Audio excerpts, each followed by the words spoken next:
Liam aperçut la femme en robe rouge pour la première fois, un jeudi pluvieux, debout au bout d'une rue complètement déserte.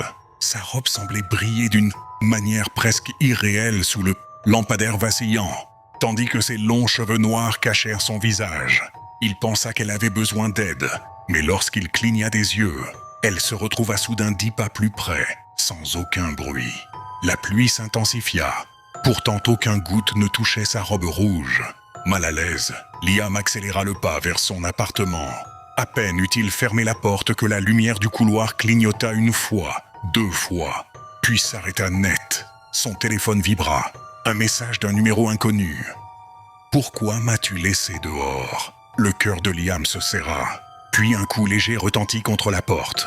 En regardant par le judas, Liam ne vit que de l'obscurité. Une obscurité si dense qu'on aurait dit que la lumière du couloir avait été avalée. Il colla son oreille contre la porte.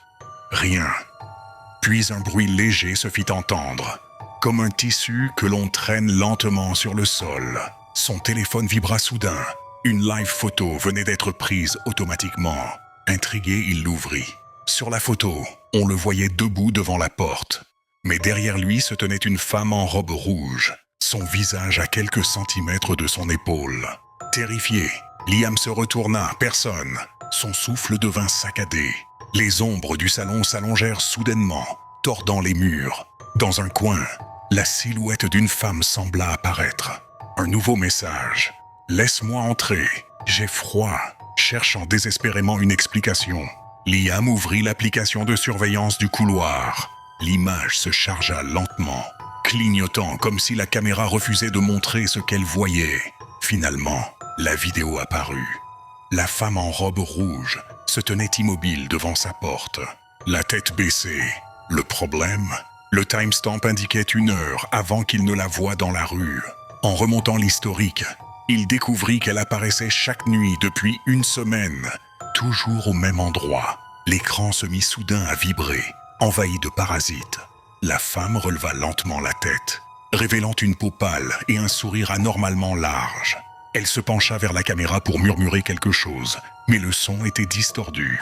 La dernière image montrait sa main posée contre la porte de Liam. Puis une alerte apparut. « Elle est à l'intérieur !» Liam recula, le cœur affolé, tandis que la température de l'appartement chutait brutalement. Son souffle formait de la buée dans l'air glacé. Les lumières vacillèrent, puis s'éteignirent complètement. Dans l'obscurité, il entendit des pas légers, délicats, s'approcher du couloir. À l'intérieur de chez lui, il chercha fébrilement la lampe de son téléphone. Mais avant de pouvoir l'allumer, un murmure effleura son oreille. « Je t'ai enfin trouvé !» La lumière s'alluma d'un coup.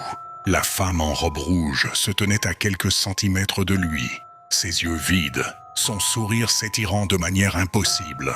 Sa robe dégoulinait d'eau, mais le sol sous elle restait parfaitement sec. Elle leva une main pâle vers son visage, et toutes les ombres de la pièce semblèrent se pencher dans sa direction. La lampe du téléphone se mit à clignoter violemment. La dernière chose que Liam vit fut son sourire qui s'élargissait encore, se fendant de façon inhumaine. L'écran devint noir, l'enregistrement prit fin.